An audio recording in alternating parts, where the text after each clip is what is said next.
আজকে আপনাদের দেখাবো থোর ডাল। তার জন্য একটা গোটা থোর আমি কুচি করে একটু সিদ্ধ করে নিয়েছি, এক বাটি মটর ডাল সিদ্ধ করে নিয়েছি। এবার এই দুটোকে মিক্স করে একটা খুব ছোট্ট রান্না, খুব সহজ রান্না শেখাবো। এটার নাম হচ্ছে থোর ডাল। এটা যে কোনো সময় আপনারা করে নিন। এটাকে আপনারা একসাথে সিদ্ধ করেও প্রেশারে নিতে পারেন। অল্প সিদ্ধ করে নেবেন একটু নুন দিয়ে, তাহলেই হবে। তারপর আমরা এটাকে মিক্স করব।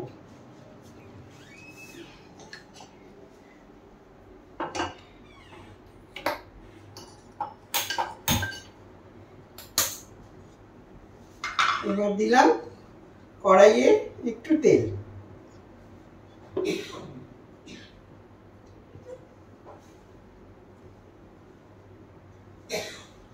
বেশি তেল লাগবে না, খুব অল্প তেলে হয়ে যাবে এটা। দেখুন খুব অল্প তেল দিলাম।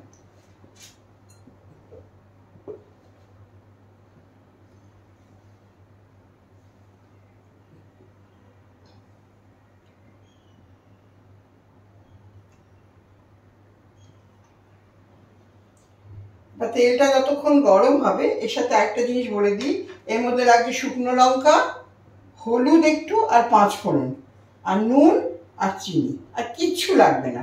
এটাকে জাস্ট মিক্স করার জন্য। আপনারা খেয়ে দেখবেন, ভাতে অপূর্ব লাগবে। গরম গরম ভাতে কি এমনি ভাতেও খেতে পারেন, কোনো অসুবিধা নেই, দারুণ খেতে হয়। এটা খুবই সিম্পল একটা রান্না, কিন্তু আমাদের বাড়িতে থোর থেকে ডাল থেকে সবই থাকে। হবে থোর মটর ডাল, এটার নাম হচ্ছে থোর ঘন্ট, কিন্তু মটর ডাল দিয়ে, মটর ডাল থোর ঘন্ট। ঠিক আছে? হ্যাঁ, এবার তেলটা গরম হয়েছে, আমি দিলাম কি 5 ফোড়ন,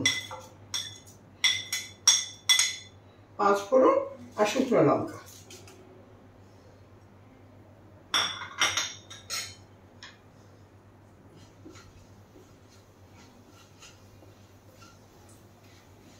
এই যখন শুকনো লঙ্কা 5 ফোড়নের গন্ধটা বেরোবে, একটু সুন্দর একটা গন্ধ বেরোবে। হ্যাঁ, এই 5 ফোড়ন আর শুকনো লঙ্কার গন্ধটা যে বেরোতে শুরু করলো,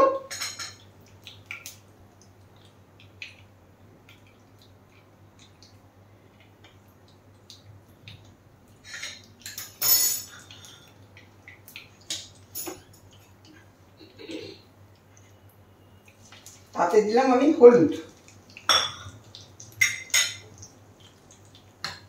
হলুদটা একটু মিশিয়ে নিচ্ছি। নিতে নিতে প্রথমে আমি দিয়ে দেবো থোরটা, কারণ থোরটার মধ্যে মশলাটা যেতে হবে। থোরটা কিন্তু কুচি কুচি করে রেখে একটু নুন দিয়ে আমরা সিদ্ধ করে নিয়েছি। প্রেশারেও আপনি করতে পারেন, খুব তাড়াতাড়ি হয়ে যাবে।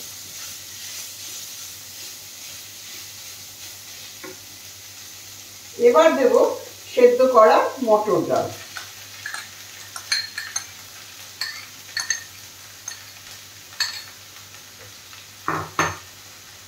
আর খুব সামান্য নুন, কারণ একটু নুন দিয়ে সিদ্ধ করেছে তো, আপনারা আন্দাজ মতো নুনটা দিতে পারেন, যেরকম আপনারা দিচ্ছে।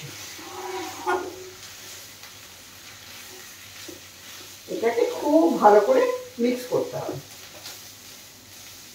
এটা কিন্তু আর ঢাকার দরকার নেই আমাদের এই রান্নাটা। হ্যাঁ, এটা এরকম করেই হবে, আস্তে আস্তে এটা টেনে টেনে রান্নাটা।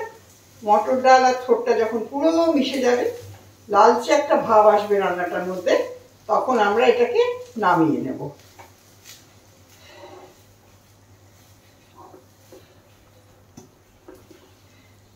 দেখুন আস্তে আস্তে মিশে যাচ্ছে। এবার আমি দেব একটু চিনি, আপনার আন্দাজ মতো যেরকম মিষ্টি খান সেরকম ভাবে। আর যারা ডায়াবেটিসের রোগী, তারা কিন্তু সুগার ফ্রিও দিতে পারেন, কোনো অসুবিধা নেই। এই দেখুন, এই নাড়ার উপরেই কিন্তু রান্নাটা এক্ষুনি হয়ে যাবে।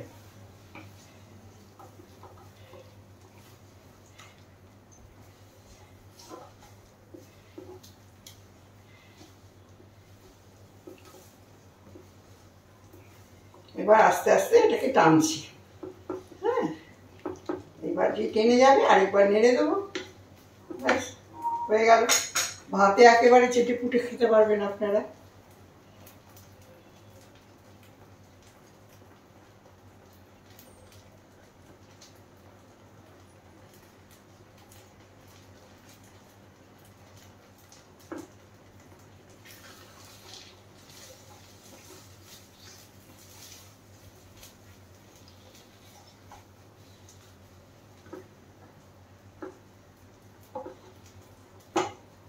5 মিনিট 7 মিনিট লাগবে। এটা যেই টেনে যাবে আরেকবার নাড়িয়ে দিয়ে আমরা এটাকে বন্ধ করে দিলেই রান্নাটা হয়ে যাবে।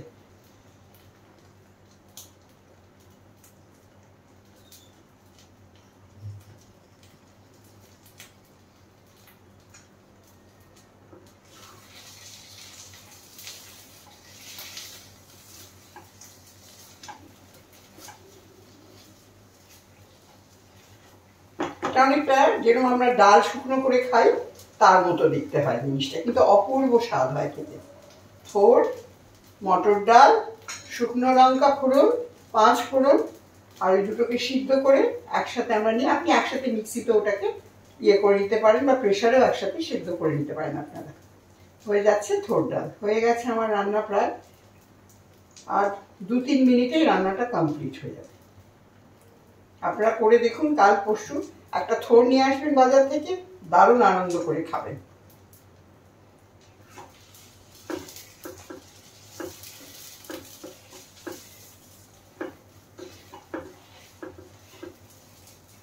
আঁচটা একটু কমিয়ে দিয়ে লেগে যাবে না। আমার ননস্টিকে এখানে এমনিতেও লাগবে না, তাও আর কি।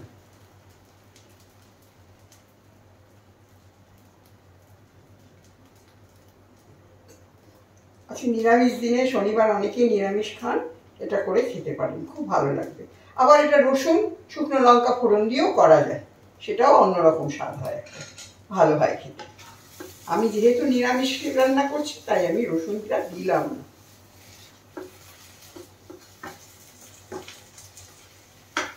আপনি যতটা টানাতে চান জিনিসটাকে টানিয়ে নেন। হয়ে গেল আমার ছোটবার। গ্যাসটা কমিয়ে দিলাম, একটু না হয়ে গেলে আমরা গ্যাসটাকে বন্ধ করে দেবো। ঠিক আছে, করে দেখুন কালকেই, কোনো অসুবিধা নেই।